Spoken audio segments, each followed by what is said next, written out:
হরে কৃষ্ণ। গীতামৃত সিরিজের দ্বিতীয় পর্বে আপনাদের স্বাগতম, যেখানে আমরা অত্যন্ত সহজ ও সরলভাবে ভগবদ্গীতার শিক্ষা অধ্যয়ন করছি। আজ আমরা প্রথম অধ্যায় সম্পর্কে পরিচিত হব। দেখব যে প্রথম অধ্যায়ে কি কি বিষয়ে আলোচনা করা রয়েছে, অর্থাৎ প্রথম অধ্যায়ের বিষয়বস্তু, প্রথম অধ্যায়ের গুরুত্ব, প্রথম অধ্যায়ের মূল শিক্ষা ইত্যাদি বিষয় নিয়ে আমরা আলোচনা করব। সর্বপ্রথম আমরা একটি প্রার্থনা করব, তারপর আমরা মূল আলোচনায় প্রবেশ করব। ওম অজ্ঞানতিমিরান্ধস্য জ্ঞানাঞ্জনশলাকয়া চক্ষুরুন্মিলিতং যেন তস্मै শ্রী গুরবে নমঃ। প্রথম অধ্যায়ের নাম হলো বিষাদ যোগ। যোগ শব্দের অর্থ আমরা জানি যে শারীরিক কসরত, তবে এখানে যোগ শব্দের অর্থ হলো যুক্ত হওয়া। কার সাথে যুক্ত হওয়া? ভগবানের সাথে যুক্ত হওয়া। আমরা নিজেদেরকে অথবা নিজের কার্যকে ভগবানের সাথে যুক্ত করতে না পারি, সেটিকে কখনোই যোগ বলা যাবে না। যেমন আমি চোখ বন্ধ করে ধ্যান করতে পারি, তবে সেটি যদি পরমেশ্বর ভগবানের ধ্যান না হয়, সেটিকে ধ্যানযোগ বলা যাবে না। আমরা নিজের মতো বিভিন্ন কর্ম করতে পারি, তবে সেই কর্মটিকে ভগবানের সঙ্গে যুক্ত না করতে পারলে সেটি কর্মযোগ নয়। কিভাবে আমরা আমাদের কার্যকলাপ এবং নিজেদেরকে ভগবানের সাথে যুক্ত করতে পারি, সেই জন্যই পরমেশ্বর ভগবান গীতার জ্ঞান দান করেছেন, এবং এই প্রতিটি অধ্যায়কে নাম দেওয়া হয়েছে যোগ হিসাবে। বিষাদ যোগ, ধ্যান যোগ, কর্মযোগ ইত্যাদি। কুরুক্ষেত্রের রণাঙ্গনে সমস্ত সেনাবাহিনীর মুখোমুখি যখন অর্জুন উপস্থিত হলেন, তখন তিনি তার নিকটে তার অন্তরঙ্গ আত্মীয় পরিজন, আচার্যবর্গ, বন্ধুবান্ধব সকলকে যুদ্ধে উপস্থিত দেখে এবং তাদের সঙ্গে আমাকে যুদ্ধ করতে হবে এই ভেবে তিনি বিষাদগ্রস্ত হয়ে পড়লেন। সেই সময় সেই পরিস্থিতিতে অর্জুন নিজের দুঃখ, নিজের সমস্যাগুলিকে ভগবানের সঙ্গে যুক্ত করলেন। সেটি এই অধ্যায়ের মাধ্যমে আমরা জানতে পারব। এই প্রথম অধ্যায়ের সার কথা হলো, শোকে ও দুঃখে যখন অর্জুন শক্তিহীন হলেন, যুদ্ধ করার এবং নিজের কর্তব্য কর্ম করার সংকল্প পরিত্যাগ করলেন, তখন সেই মোহচ্ছন্ন পরিস্থিতি থেকে বেরিয়ে আসার জন্য অর্জুন ভগবানের শরণাপন্ন হলেন। প্রথম অধ্যায়ের রূপরেখা। প্রথম অধ্যায়ে সর্বমোট 46টি শ্লোক রয়েছে। শ্লোক 1 থেকে 27 ভূমিকা অর্থাৎ যুদ্ধের একটি ভূমিকা প্রস্তুত করা হয়েছে, যার মধ্যে প্রথম শ্লোক থেকে 11 নম্বর শ্লোক পর্যন্ত যুদ্ধের প্রস্তুতি। সেই সমস্ত শ্লোকগুলিতে আমরা জানতে পারবো উভয় দলের বিভিন্ন বীর সৈন্যদের কথা, কারা কারা কাদের পক্ষ হয়ে যুদ্ধ করছেন সেই সম্বন্ধে বিশ্লেষণ রয়েছে 1 থেকে 11 নম্বর শ্লোকে। 12 থেকে 20 পাণ্ডবদের যুদ্ধ জয়ের সংকেত সমূহ। এই যুদ্ধের শেষে পাণ্ডবরা যে জয়ী হবেন তার কিছু সংকেত আমরা এই শ্লোকগুলিতে দেখতে পাবো। 21 থেকে 27 নম্বর শ্লোকে কৃষ্ণের ভক্ত বৎসলতা সেই সম্বন্ধে জানতে পারবো। কারণ দ্বিতীয় পর্যায়ে 28 থেকে 46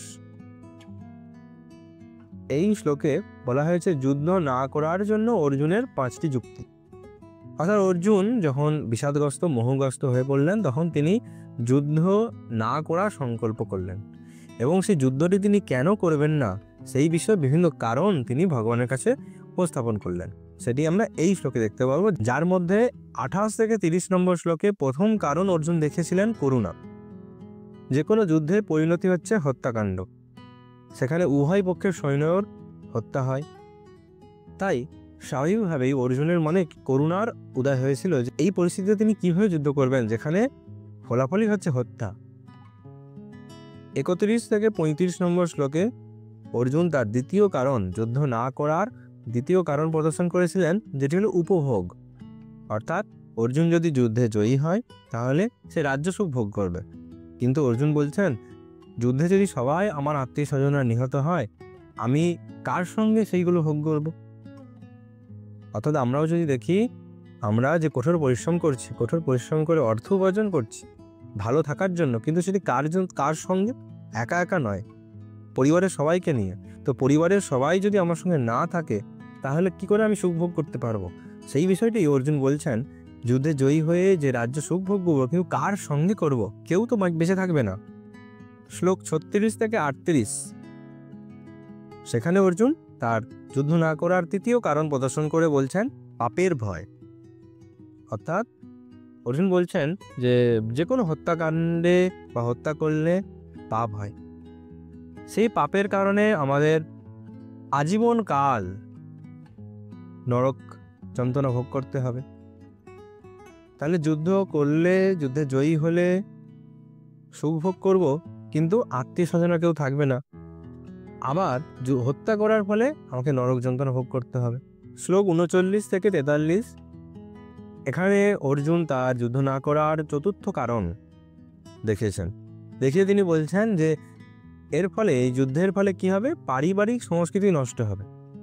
কিভাবে না, পরিবারের সবাই যদি মারা যায় তাহলে পিতৃপুরুষদের উদ্দেশ্যে পিণ্ডকে দান করবে, আর বাড়ির পুরুষেরা যদি কেউ না থাকে তাহলে বাড়ির স্ত্রী লোকেরা ব্যভিচারিণী হয়ে যাবেন, ইত্যাদি কারণ প্রদর্শন করার মাধ্যমে অর্জুন যে যুদ্ধ করবেন না সেই বিষয়টি তিনি পরিষ্কার করে জানিয়ে দিচ্ছেন শ্রীকৃষ্ণকে।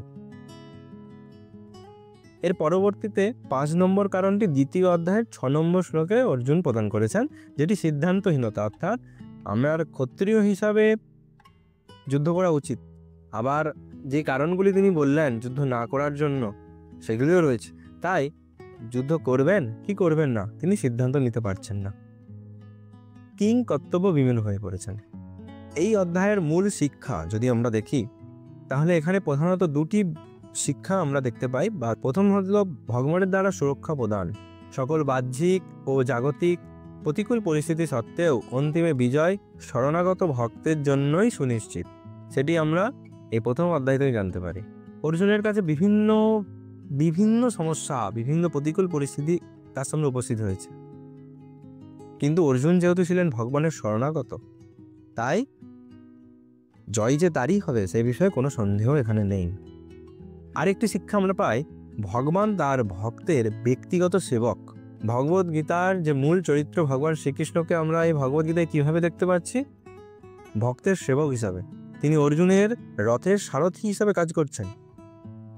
একজন ভক্ত সবসময় ভগবানের সেবা করতে চান, ঠিক তেমনই ভগবানও সবসময় উৎসুক হয়ে থাকেন কখন এবং কিভাবে সে ভক্তের সেবা করবে, ভক্তকে সাহায্য করবে। তো এই মূল শিক্ষাগুলি আমরা ভগবদ্গীতার প্রথম অধ্যায় থেকে পেয়ে থাকি। প্রথম অধ্যায়ের গুরুত্ব, প্রথম অধ্যায় কেন পড়ব, যদি দেখা যায় এই প্রথম অধ্যায়ে ভগবান কোনো কথা বলেননি, তাই অনেকে মনে করেন যে প্রথম অধ্যায়টি অত গুরুত্বপূর্ণ নয়। দ্বিতীয় অধ্যায় থেকে যেখানে ভগবান উপদেশ দেওয়া শুরু করেছেন সেই অধ্যায় থেকে আমরা পড়ব, কিন্তু এটি ঠিক ধারণা নয়। কেন না, প্রথমে আমরা এই অধ্যায়ে কি দেখলাম না, অর্জুন বিষাদগ্রস্ত হয়ে বিভিন্ন প্রশ্ন করছেন, বিভিন্ন কারণ প্রদর্শন করছেন, এবং বিভিন্ন কারণ প্রদর্শন করার মাধ্যমে তার কর্তব্য কর্ম থেকে বিরত হওয়ার তিনি সংকল্প করেছেন। এখন দ্বিতীয় অধ্যায়ে ভগবান অর্জুনের প্রথম অধ্যায়ে করা প্রশ্নের উত্তর দেওয়া শুরু করেছেন।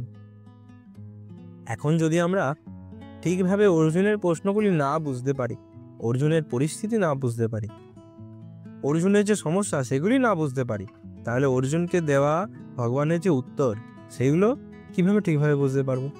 তাই আমাদের কর্তব্য হচ্ছে সর্বপ্রথম অর্জুনের সমস্যাগুলিকে বোঝার চেষ্টা করা, অর্জুনের যে পরিস্থিতি, অর্জুনের যে মনোভাব সেইগুলিকে বোঝার চেষ্টা করা, এবং তার জন্য আমাদের প্রথম অধ্যায়টি খুব ভালোভাবে পড়তে হবে।